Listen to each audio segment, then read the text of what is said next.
place where it's good to have your head in the clouds. We're high in the Andes on this episode of Ms. World Traveler, Quito, Ecuador.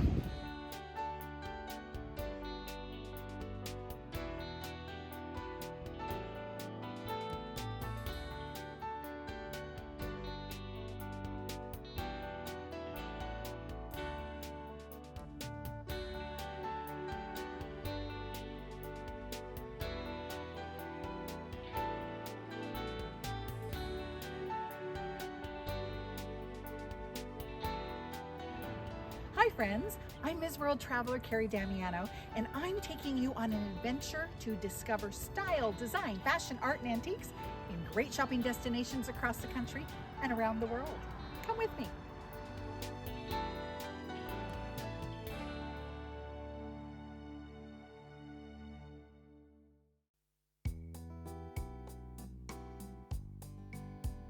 Declared a UNESCO World Heritage Site in 1978 because of its unaltered, entirely original historic center, Quito, Ecuador was founded when it was conquered by the Spanish in 1534, making it the oldest capital in South America.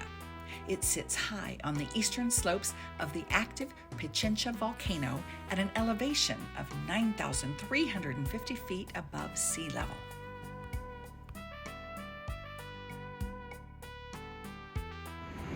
Quito is the highest constitutional capital in the world, which means you may experience some high altitude symptoms like nausea, dizziness, or headache. The first night I arrived, I had a raging headache, but then it went away, and I have felt fine ever since. To combat the symptoms, drink plenty of water, get plenty of rest, consciously take larger breaths, and take your time anytime you are going uphill. And then you should be good to go. Before we start exploring, I want to introduce you to our host, Hernan, at Casa Ecuatreasures in Quito, because he's been so hospitable, so helpful, and made us feel right at home. I'm really glad to hear that. It was really nice to have you here, and so you can experience what we are, where we come from, how is our culture. So that makes us happy, really. So we are very glad that you came. Well, we're glad to be here. So you were telling me that the people here are a mix of cultures. Oh yes, we are multicultural population. We have black people, we have indigenous, we have mixed people, but really we are mixed. We all are mixed, that's what we think. And it's a particular culture. We come from our ancestors, the Quito civilizations. So it's very important for us, our roots. Mm-hmm. Well, where specifically do you come from? Did you grow up here in Quito? Oh yeah, actually I was born in Ibarra, which is very close from Quito, just a couple of hours to the north.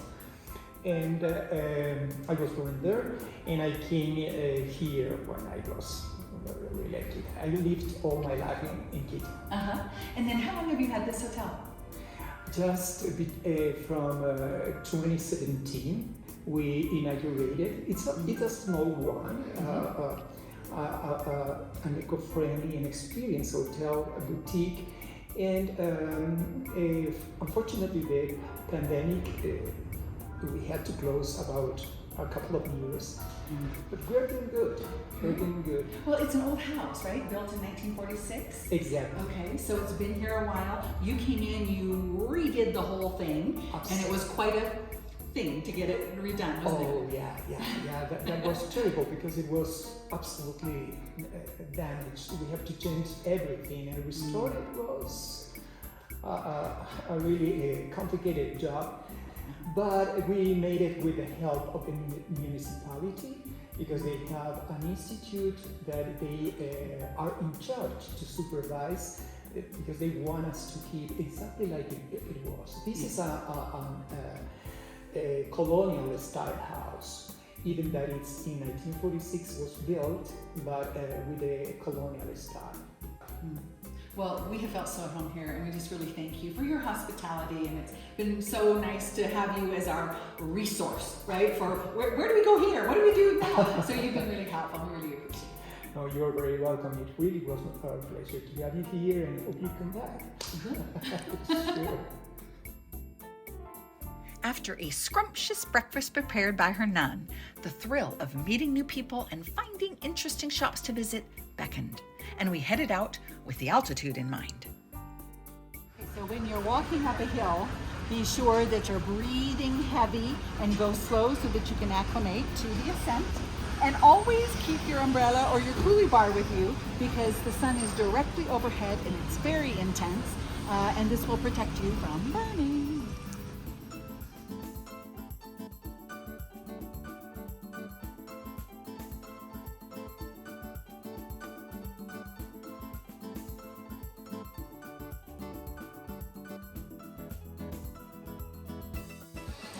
Before we pop into our first shop, have a look around Plaza Grande, the heart of the historic center.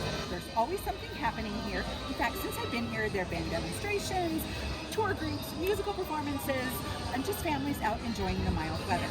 And I never felt unsafe here because there's a significant police presence. In fact, there's a special force called the Tourism Police that just checked in with me and gave me a travel map.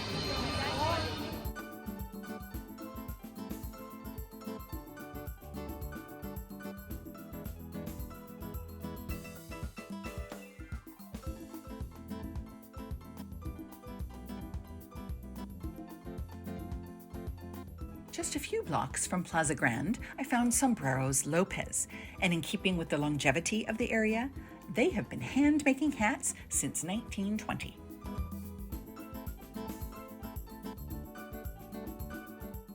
Sisters Andrea and Christina welcomed us into Sombreros Lopez and proudly showed us around their shop.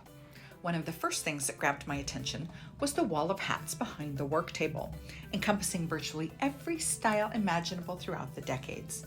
Andrea explained that it is a visual history of the hats of Ecuador, illustrating both how some are similar to other styles from around Latin America and Spain, and how the trends in Ecuador also had an influence on the style of others.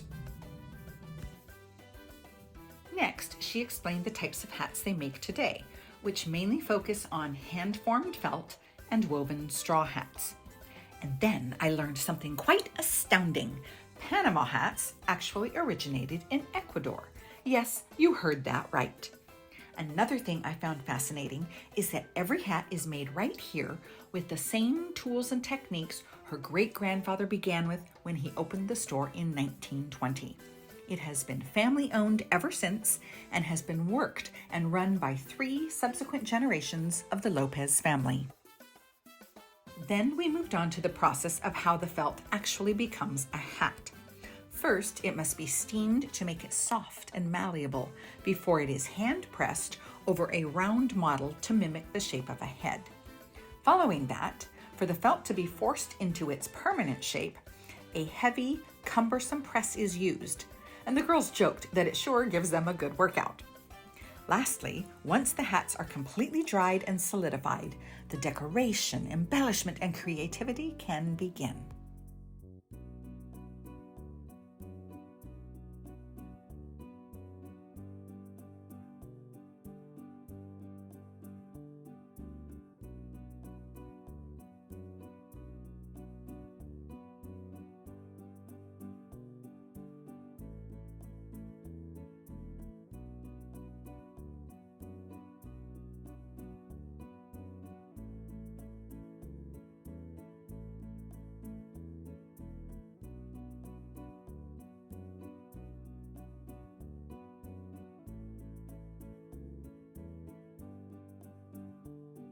Thanks so much to Andrea and Christina and the Lopez family for having us into Sombreros Lopez. Doesn't this make you want to wear more hats? That's all I have for you on this segment from Quito, but there will be more on the next segment of Ms. World Traveler. See you then.